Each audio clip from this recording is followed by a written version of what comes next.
nos téléspectateurs. Que ta grâce soit sur eux et accompagne-nous du début jusqu'à la fin, au nom de Jésus-Christ. Amen. Amen.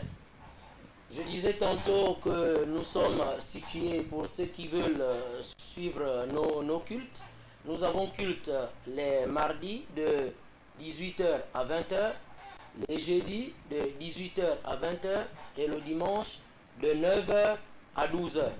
Nous sommes situés au quartier Beau Séjour, si précisément à l'école Renaissance, en face de l'école Sacré-Cœur. Nous sommes ici pour parler du jubilé. Le pasteur va une fois de plus nous reprendre la définition du jubilé parce que c'est un grand thème. Et de ce thème, il y a plusieurs sous-thèmes qui vont sortir parce qu'au fur et à mesure que nous allons avancer, vous allez comprendre la sagesse infiniment variée. Venez appeler vos voisins, appeler les parents, suivez cette émission, c'est votre émission pour avoir l'éclaircissement sur les Écritures.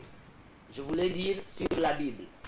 Donc, pasteur, si vous pouvez reprendre la définition ou éclaircir le peuple de Dieu sur le thème jubilé.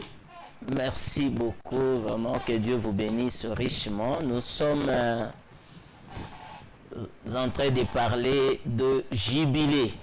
Et comme c'est notre coutume, souvent nous disons, nous ne ramassons pas des sujets ou des thèmes dans la rue, mais nous cherchons à consulter la Bible selon qu'il est écrit. Consultez les livres de l'Éternel dans Ésaïe chapitre 34 verset 16.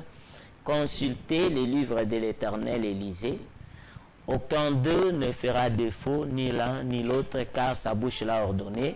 C'est son esprit qui le rassemblera. Donc, nous allons chercher dans la Bible. Pour mieux sauter, on doit comprendre d'abord si la chose vient de Dieu ou pas. Alors consultons la Bible. Cette fois-ci, nous sommes dans les livres de Lévitique, chapitre 25, au verset 10e. Donc, frères et sœurs, prenez vos Bibles. Nous sommes dans le livre de Lévitique, chapitre 25, au verset 10. Voici ce qui est écrit. Je lis. Et vous, sanctifierez-vous. Et vous sanctifierez la 50e année.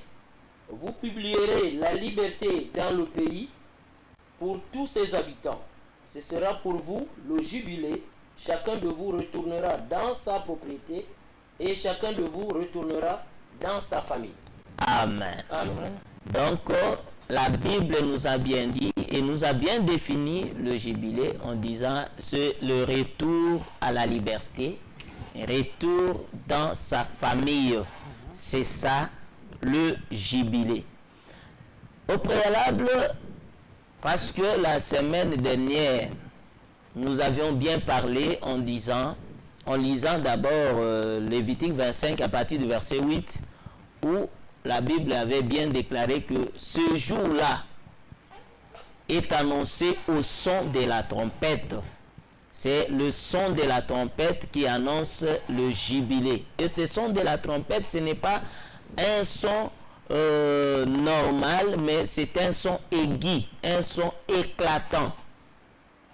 Selon Nombre chapitre 10, quand on sonne la trompette avec éclat, ça témoigne que non, c'est le départ. Et si on sonne sans éclat, c'est la réunion du peuple autour de Moïse. C'est pourquoi la Bible déclare, quand Jésus lui-même est venu, il a dit, là où il y a les cadavres, s'assembleront les aigles. C'est-à-dire, pour que les aigles s'assemblent, il faut que les cadavres soient là.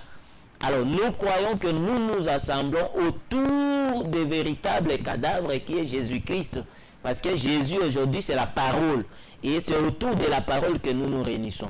C'est pour dire que la trompette qui sonne aujourd'hui, c'est la trompette du rassemblement. Nous nous rassemblons tout autour de la parole. Mais après-demain, ça sera la trompette du départ, selon Matthieu chapitre 25, à partir du verset 1 jusqu'au verset 11, là où on parle des 10 vierges. Et au milieu de la nuit, surtout au verset 6, au milieu de la nuit, en criant, voici l'époux, allez à sa rencontre. Et nous avions expliqué, selon le frère Ésaïe, chapitre 58, au verset 1er, que la trompette, c'est la voix.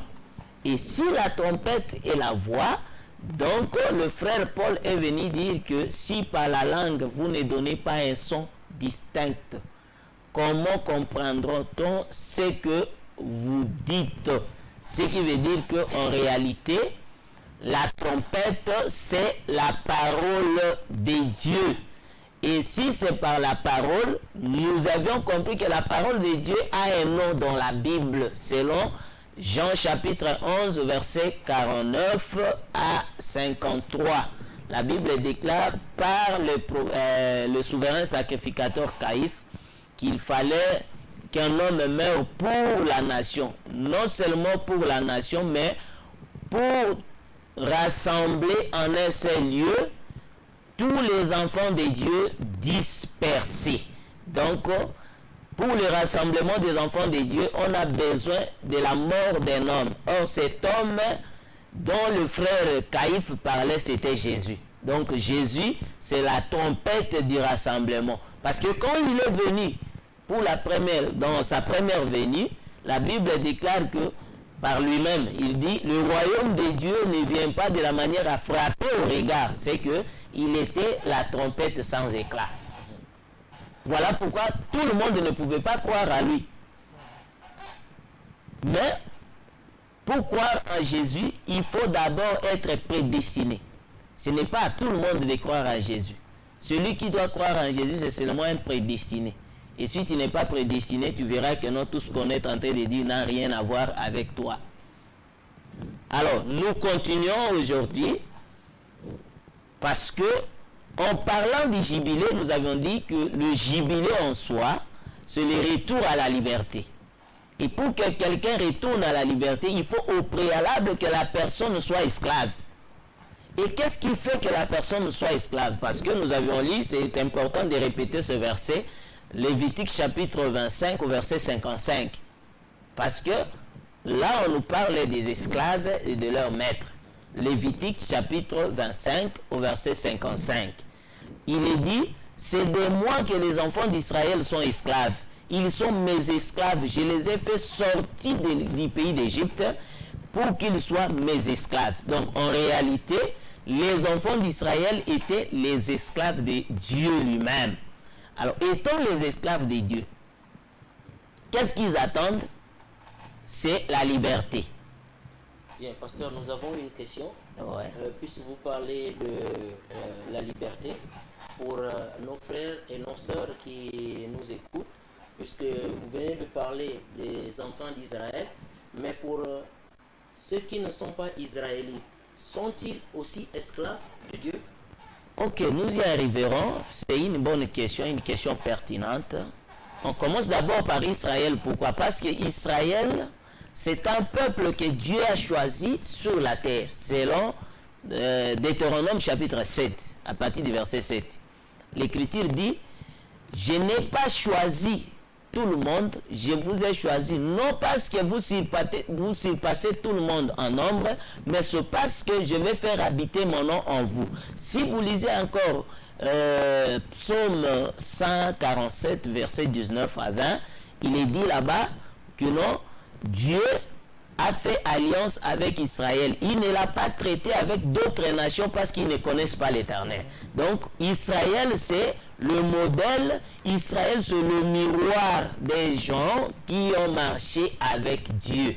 Donc, si nous voulons marcher avec Dieu, notre modèle à suivre d'abord, c'est Israël, parce que sur cette terre, Dieu n'a choisi qu'un peuple appelé peuple d'Israël. C'est avec ce peuple que Dieu a marché.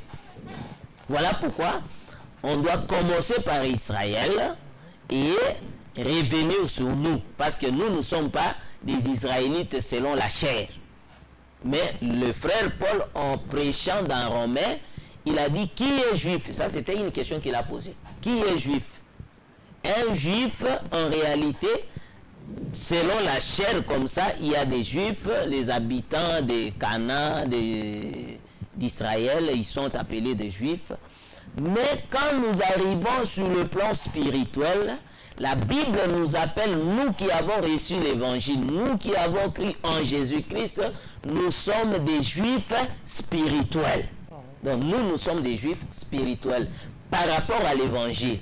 Mais quant à la chair, il y a un peuple appelé peuple juif. Quant à l'évangile, ceux qui croient à l'évangile de Jésus-Christ sont appelés juifs spirituels.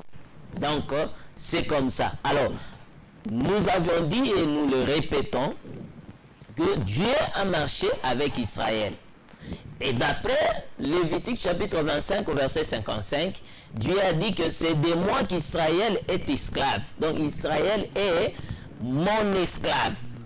Parce que je l'ai fait sortir de l'Égypte pour qu'il soit mon esclave.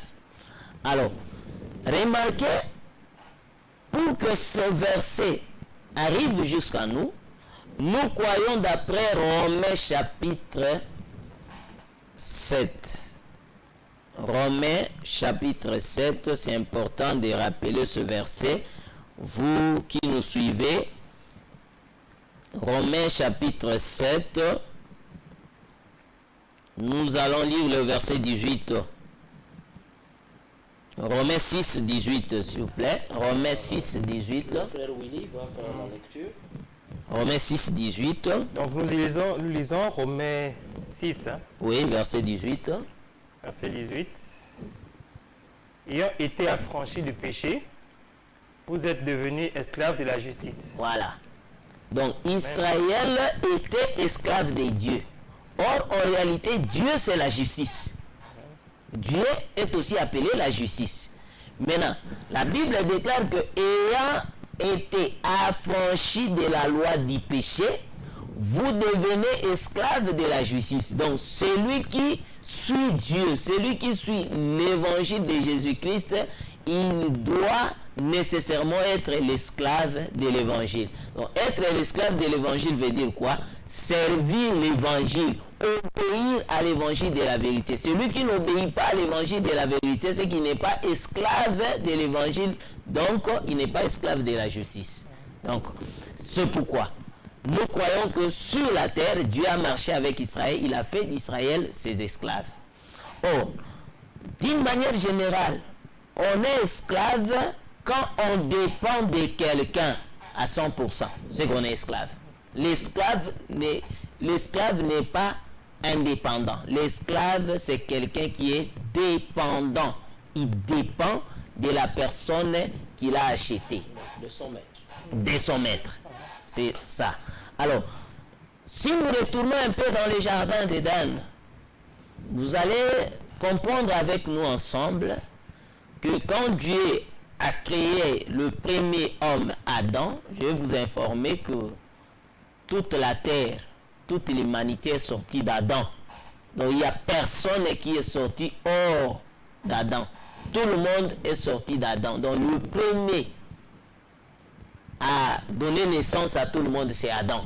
Donc, pour vous qui nous écoutez, comme venait de le dire le pasteur, il n'y a pas d'êtres humains qui sont nés du diable. Non, ça n'existe pas. Ouais. Si on vous l'a appris comme ça, c'est faux.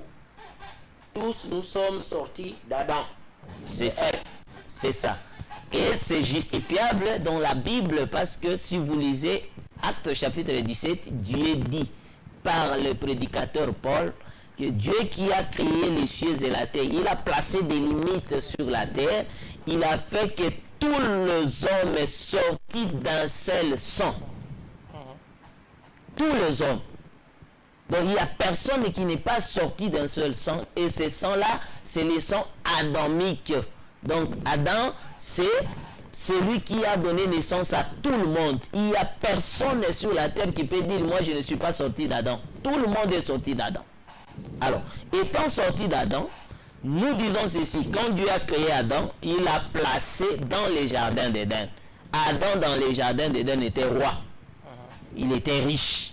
Il avait tout. Il ne manquait de rien. Mais quand le péché est entré dans les jardins, par les serpents, parce que c'est les serpents anciens, bien sûr, qui a amené le péché dans les jardins. En amenant le péché, Adam et sa femme ont péché. Et Dieu est venu, il les a chassés du jardin. En les chassant du jardin, directement, Adam était devenu esclave. Parce que dans le jardin, il était libre. Mais quand il a péché, il est devenu esclave. Ce n'est pas moi qui l'ai dit, c'est la Bible. Alors on doit vérifier dans la Bible si réellement Adam était devenu esclave. Parce que nous croyons que toute l'humanité est sortie d'Adam. Et comme toute l'humanité est sortie d'Adam, la Bible déclare qu'un seul homme a péché et a rendu coupable tout le monde. Et nous lisons maintenant Jean chapitre 8. Jean chapitre 8, verset 34 à 36.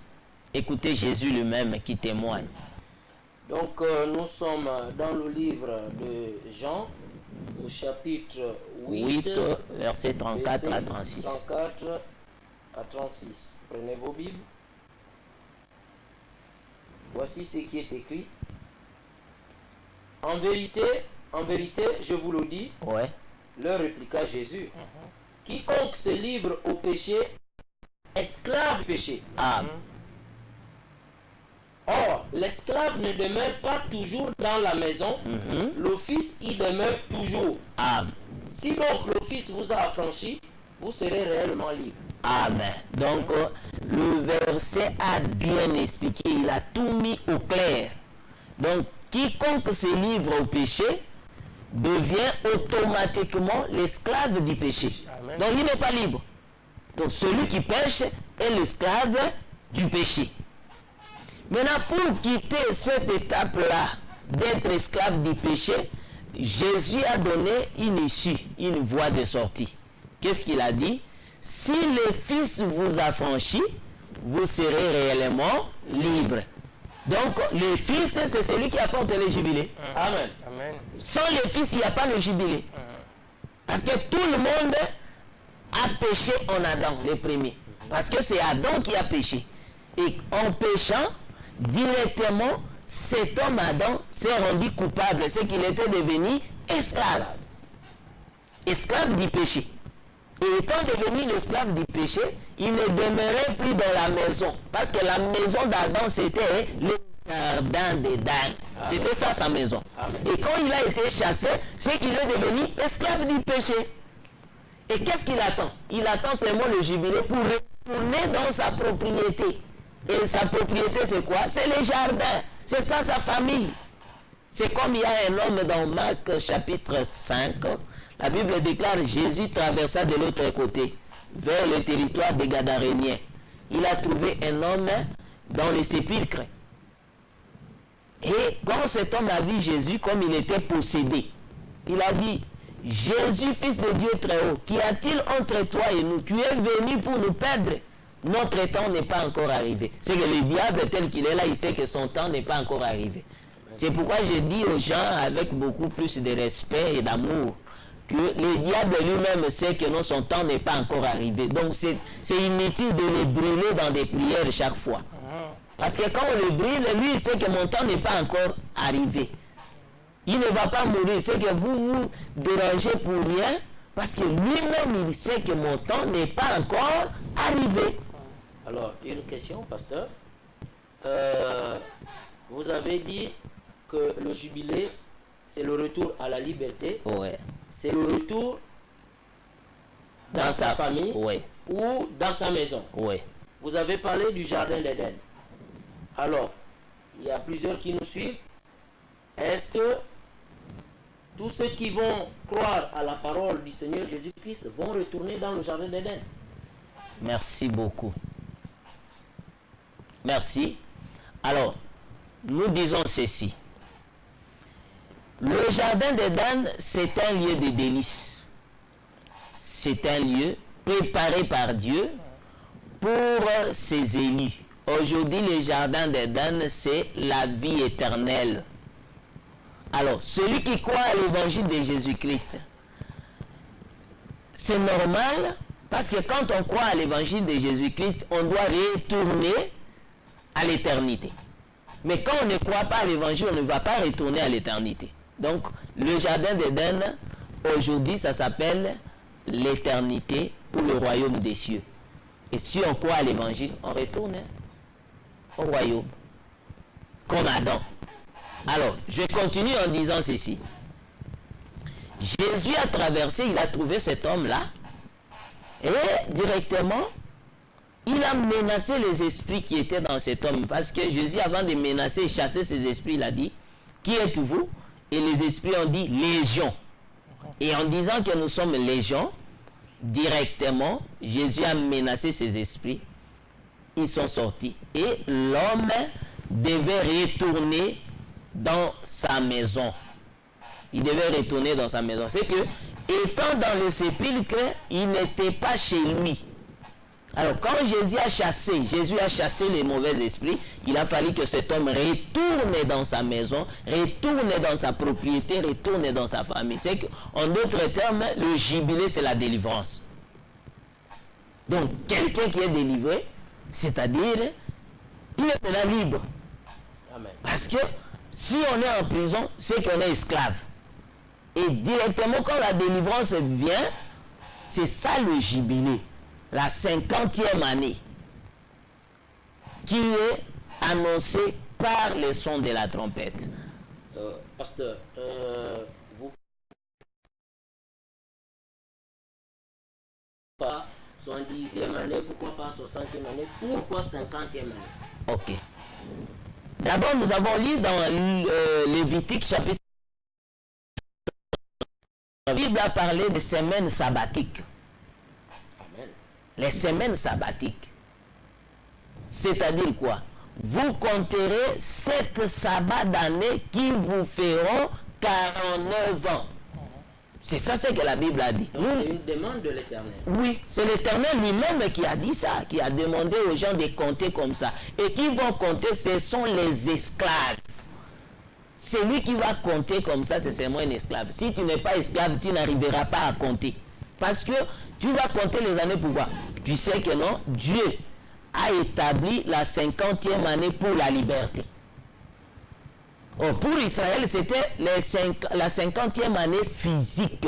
Mais pour nous aujourd'hui, ce n'est pas une année physique, mais c'est seulement quand nous racontons celui qui doit nous délivrer. Parce que Jean chapitre 8, 34 à 36 nous a bien dit que si le Fils vous affranchit, vous serez réellement libre. Donc la liberté ne vient que par le Fils. Or le Fils, c'est l'évangile que nous vous annonçons. Celui qui croit à l'évangile, il devient libre.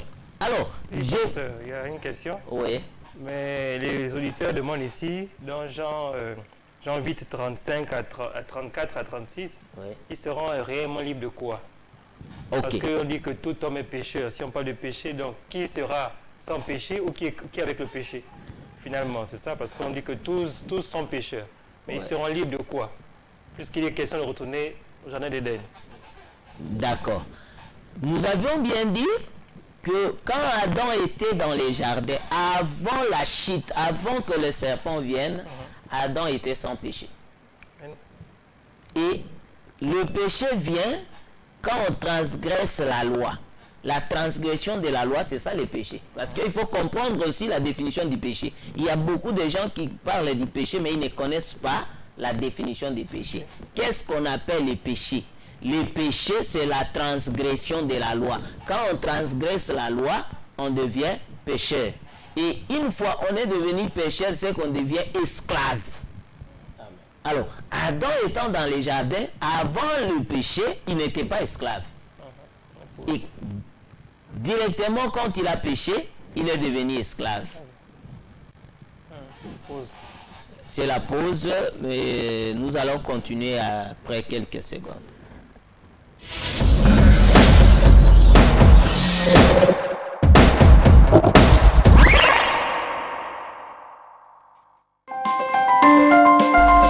Vous êtes sur LVS. Vous êtes opérateur économique, entité religieuse ou particulier. Vous souhaitez faire promouvoir votre produit, votre société, votre environnement ou vos capacités. LVS est la télévision qu'il vous faut pour toutes vos publicités, annonces, messages et communiqués. Le meilleur impact pour vos publicités promotionnelles ne peut se faire que chez nous. Pour nous contacter, c'est simple. Composez le 01 77 23 73 ou le 06 83 00 26. La meilleure publicité promotionnelle, c'est sur LVS. LVS, sauvons nos âmes. Informatique, impression sur tout format, affiches, brochures, flyers, cartes, calendrier, posters sur tout support, papier, bois, PVC, verre, textile, vitrine, imprimerie, sublimation, infographie sur toute quantité de 0 à plus de 5000 exemplaires. Nos atouts nous classent dans la qualité et l'excellence. Pour vos commandes, nous sommes situés à Okala, en face de la station Petro Gabon. Infoline 01 45 43 62 07 82 15 53 06 48 10 11.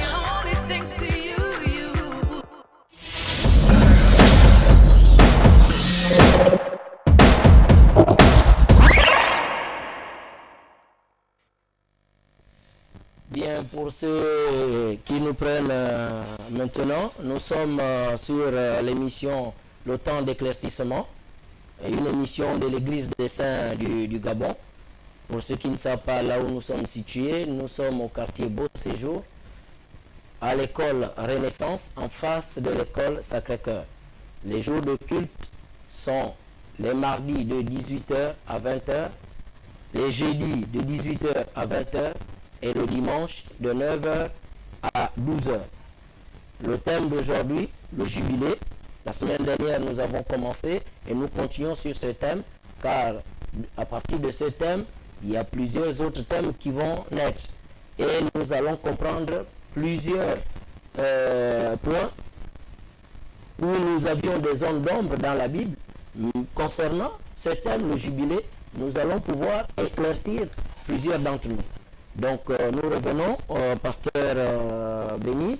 Le frère posait la question de savoir de quelle liberté s'agit-il lorsqu'on parle du jubilé. Ok, nous avions répondu, mais nous voulons ajouter une écriture dans cette réponse. Donc d'emblée, nous avons dit ceci, que autrefois, quand on pêche, on devient esclave du péché. Et quand on croise le Seigneur, quand on croit à l'évangile de la grâce, directement, on est libéré de la loi du péché. Donc c'est ça, le retour à l'Éden. Donc nous prenons, c'est un verset que nous avions lu, mais c'est important de reprendre ça. Nous sommes dans Romains chapitre 6, verset 18. Le frère Willy va nous lire. Romains 6, 18. 6, verset 18. Nous lisons. Oui. Ayant été affranchis du péché, vous êtes devenus esclaves de la justice. Ok. Affranchi du péché veut dire quoi? Jésus a dit dans Jean chapitre 8 au verset 34 à 36, surtout au verset 35-36, il dit si le Fils vous affranchit, vous serez réellement libres. Parce que nous avons dans la Bible, je vais ouvrir une parenthèse là-bas, nous avons dans la Bible 2 Adams. Nous avons le premier et le dernier. Il n'y a pas 3, il n'y a pas 4, il n'y a pas 5 Adams. Nous n'avons que 2 Adams. Il y a le premier qui était poussière, qui devait retourner à la poussière. Et il y a le dernier Adam qui est devenu un esprit vivifiant. Amen. Si vous lisez dans 1 Corinthiens chapitre 15, à partir du verset 47, et vous descendez, vous allez voir qu'il n'y a que ces 2 Adams.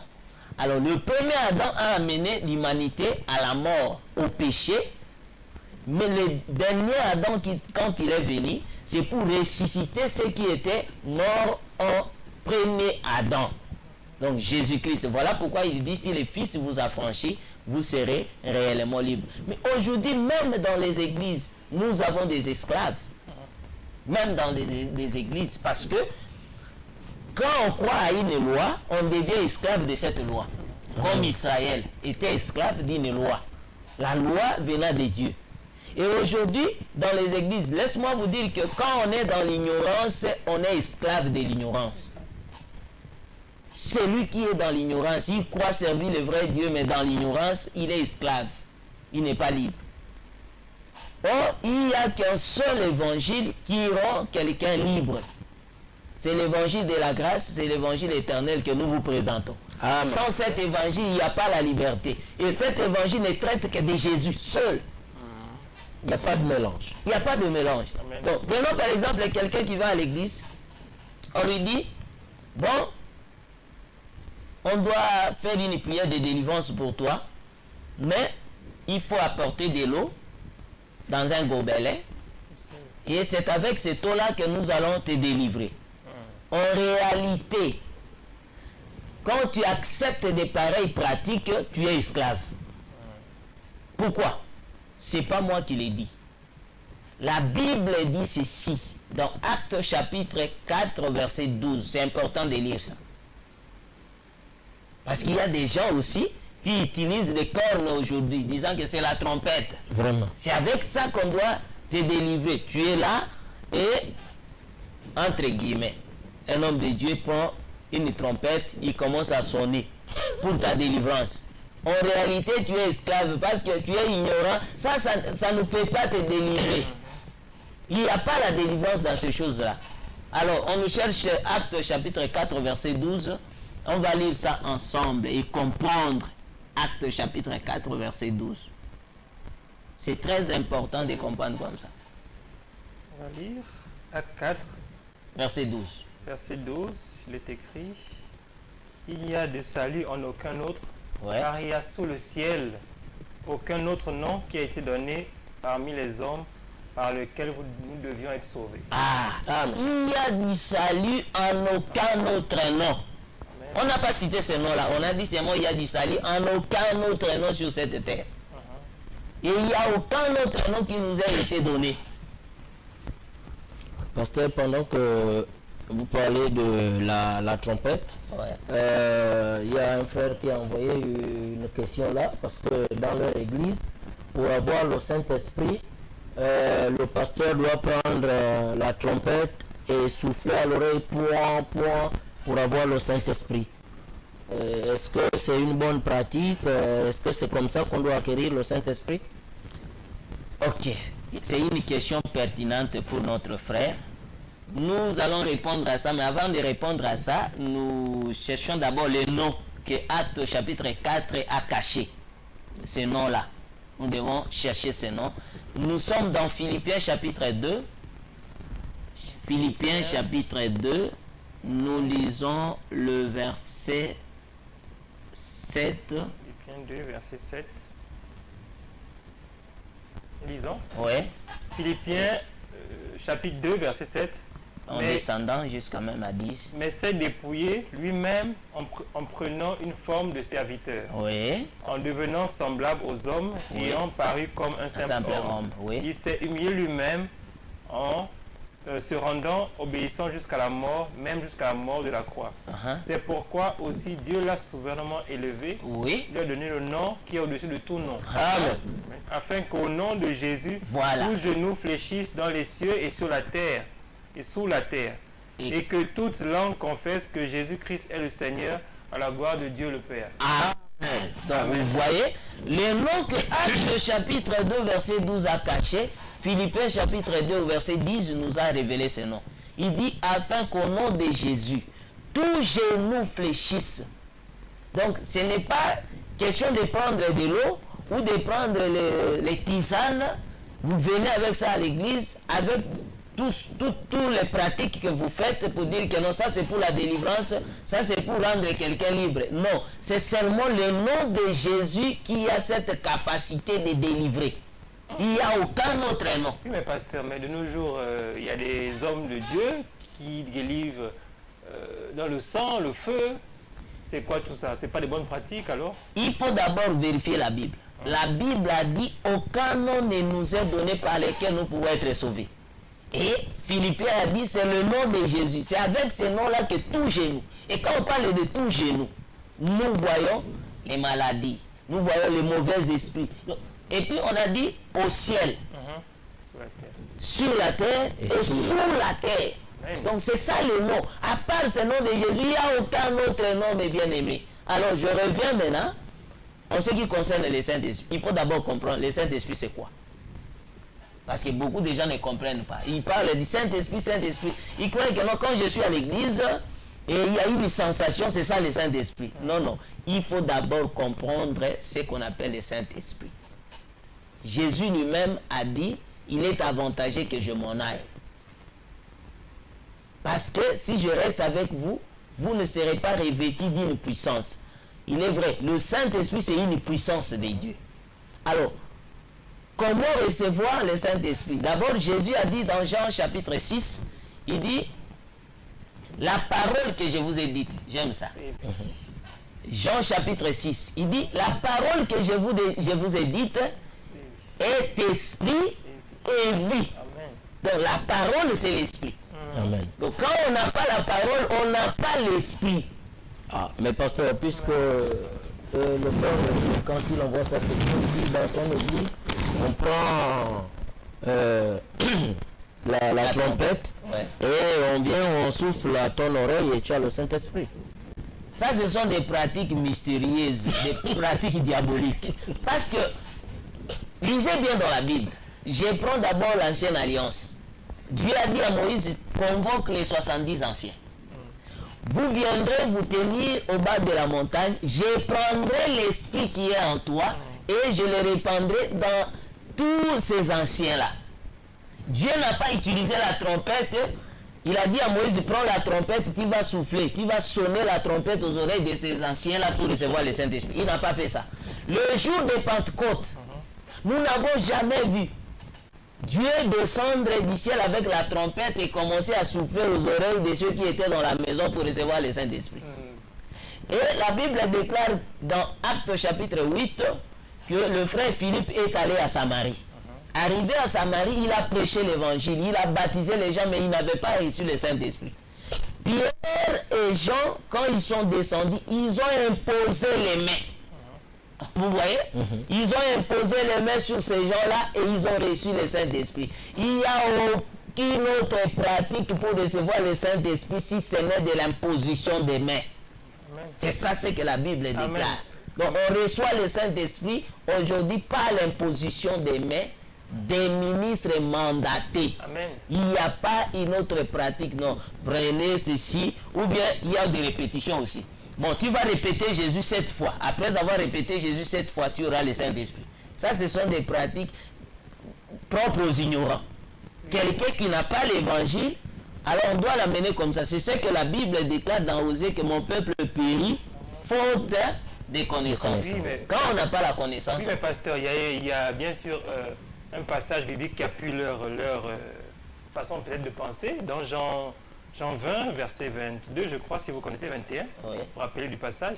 Ouais. Jésus leur dit de nouveau, la paix soit avec vous. Comme le Père m'a envoyé, moi aussi je vous envoie. Après ces paroles, il souffla sur eux, recevez le Saint-Esprit. Je crois que c'est de là où donc, Jésus pour souffler sur les disciples, ou moins sur les hommes qui sont dans l'assemblée. Chaque verset, c'est très bien ce verset-là. Chaque verset a son jumeau. Chaque verset de la Bible. Il n'y a pas seulement un verset comme ça. Et si nous prenons Job chapitre 32. Job 32. Job 32 verset 8. Job 32 verset 8. Parce que les problèmes de souffler, ça ne vient pas, ça commence pas aujourd'hui. On va lire. Job 32 verset 8. Oui. Je crois qu'il est là. Job 32, lisons, verset 8. Mais en réalité, dans l'homme, c'est l'esprit, le souffle de Dieu Tout-Puissant, qui donne l'intelligence. Voilà. Amen. En réalité, dans l'homme, c'est l'esprit et le souffle du Tout-Puissant qui donne la vie. L'intelligence. Amen. Ou qui donne de l'intelligence. Vous voyez? Donc quand on voit ça, il faut aussi retourner dans Job pour comprendre ces choses. Jésus est descendu, il a soufflé sur eux, recevez le Saint-Esprit. Parce qu'en ce temps-là, c'est lui qui avait le Saint-Esprit. Ce n'était que Jésus. Amen. Personne ne pouvait avoir le Saint-Esprit. Et quand Jésus a soufflé sur eux, qu'est-ce qu'il a dit? Après ça, Si vous prenez Luc chapitre 24, à partir du verset 47, même si vous prenez Marc chapitre 16, à partir du verset 15 jusqu'au verset 16, vous allez voir ça. Même Matthieu 28, vous verrez ça. Donc là, vous serez d'accord avec moi et avec les Écritures que Jésus, après avoir soufflé, dans Marc ou dans Luc, il les a dit, restez à Jérusalem. Ne vous éloignez jusqu'à ce que vous serez revêtus de la puissance. Il a déjà soufflé sur eux. Comment il peut leur dire que non, restez à Jérusalem? Donc il devait rester à Jérusalem jusqu'au jour de Pentecôte. Amen. Et le Pentecôte est venu quel jour? C'est le 50e jour. Jubilé. Vous voyez? C'était le 50e jour. Tu vas dire que mais là on a parlé des années. Toi tu parles des jours comment? Lisez bien Ézéchiel chapitre 4 verset 6. C'est important. Ézéchiel chapitre 4 verset 6. Ézéchiel chapitre 4 verset 6. Oui. Oui. Ézéchiel 4 verset 6, Ouais. il est écrit: quand tu auras achevé ces jours, Oui. couche-toi sur le côté droit et tu porteras l'iniquité de la maison de Juda pendant 40 jours. Je t'impose un jour pour chaque année. Ah, vous voyez? 40 jours, Dieu dit je t'impose un jour pour chaque année. C'est-à-dire, c'est combien d'années? C'est 40 années, non? 40. C'est 40 ans. Parce qu'il dit un jour égale à une année. Alors, prenons maintenant les 50 jours de Pentecôte. C'est combien d'années? C'est 50 ans. C'est-à-dire, c'est la 50e année que le Saint-Esprit est venu. Oh, quand le Saint-Esprit vient, c'est pour rendre quelqu'un libre. Amen. Et il est libre quant à la loi du péché. Parce que la Bible déclare, là où il y a l'Esprit de Dieu, il y a la liberté. Vous voyez? Donc, le jour de Pentecôte, les gens ont reçu le Saint-Esprit. Et quand ils ont reçu le Saint-Esprit, ils ont commencé à travailler. La Bible déclare que nous sommes édifiés sur le fondement des apôtres et des prophètes. Jésus-Christ, la pierre angulaire. Jésus étant la pierre angulaire, la Bible déclare que nous sommes édifiés sur le fondement des apôtres. Bon, prenons les apôtres. Qui est cet apôtre qui a utilisé la trompette pour communiquer le Saint-Esprit aux gens? Même pas Aaron, Il n'y a aucun apôtre. ni Pierre. Maintenant, pourquoi toi tu utilises ça? Et quand tu crois à des pareilles pratiques, c'est que tu es esclave. Jusque-là, le jubilé n'est pas encore venu chez toi. Donc, la 50e année n'est pas encore accomplie sur toi. C'est pourquoi tu resteras toujours esclave. Le jour où la 50e année va s'accomplir, tu vas sortir pour retourner dans ta maison, tu vas retourner dans ta propriété et dans ta famille. Donc, c'est ça. Donc, le Saint-Esprit ne se donne pas par des pratiques. Il y a d'abord l'évangile. Il faut connaître l'évangile. Si une fois tu connais, tu as reçu l'évangile, c'est alors que le Seigneur lui-même et le Saint-Esprit, on ne le reçoit pas avec des pratiques. C'est-à-dire, je viens à l'église, je vois tel qui parle en langue. Shikabara, shikabara, shikabara. Je copie cette langue pour dire que non, moi aussi j'ai reçu le Saint-Esprit. C'est pas ça. C'est pas ça. Le Saint-Esprit, on le reçoit par l'évangile. Il faut premièrement écouter l'évangile et mettre foi à cet évangile, croire à cet évangile. C'est alors que le Seigneur te donnera le Saint-Esprit. Parce que le frère Pierre l'a prêché. Il dit, quand ils ont posé la question, oh mes frères, que ferons-nous? C'est ça la question. Est-ce que toi, tu t'es déjà posé cette question à la maison, là où tu nous suis là? Tu t'es déjà posé cette question? Que dois-je faire après avoir écouté l'évangile? Tu t'es jamais posé cette question. C'est comme si c'était un mouvement. Tu t'es retrouvé dans un mouvement seulement comme ça. Bon, ici, si tu aimes Jésus, dis Alléluia. Tu dis Alléluia 7 fois, alors tu as reçu le Saint-Esprit. C'est comme ça. Alors que ce n'est pas comme ça qu'on reçoit le Saint-Esprit. Pour recevoir le Saint-Esprit, on a besoin d'abord de la parole. Il faut écouter la parole. Après avoir écouté la parole, on se pose cette question. Oh mes frères, que devons-nous faire? Et la réponse viendra dans Actes chapitre 2 au verset 37 à 38, même 39. Il dit, repentez-vous. Et que chacun de vous soit baptisé au nom de Jésus pour le pardon de ses péchés, afin de recevoir les dons du Saint-Esprit. Amen. On reçoit les dons. C'est très important, ces versets-là. Il dit, premièrement, il faut se repentir. Toi, tu ne t'es pas repenti. Mais tu viens seulement à l'église, on te dit, aujourd'hui, toi aussi tu répètes aujourd'hui. Demain, après-demain. Je veux voyager. Je suis avec Jésus.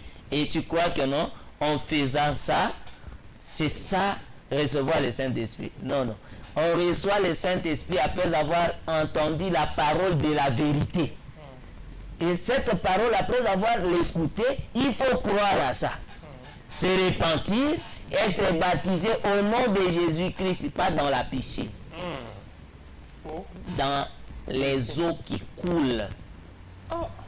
Et c'est comme ça qu'on aura droit au Saint-Esprit. Si tu étais baptisé dans la piscine, il n'y a pas le Saint-Esprit.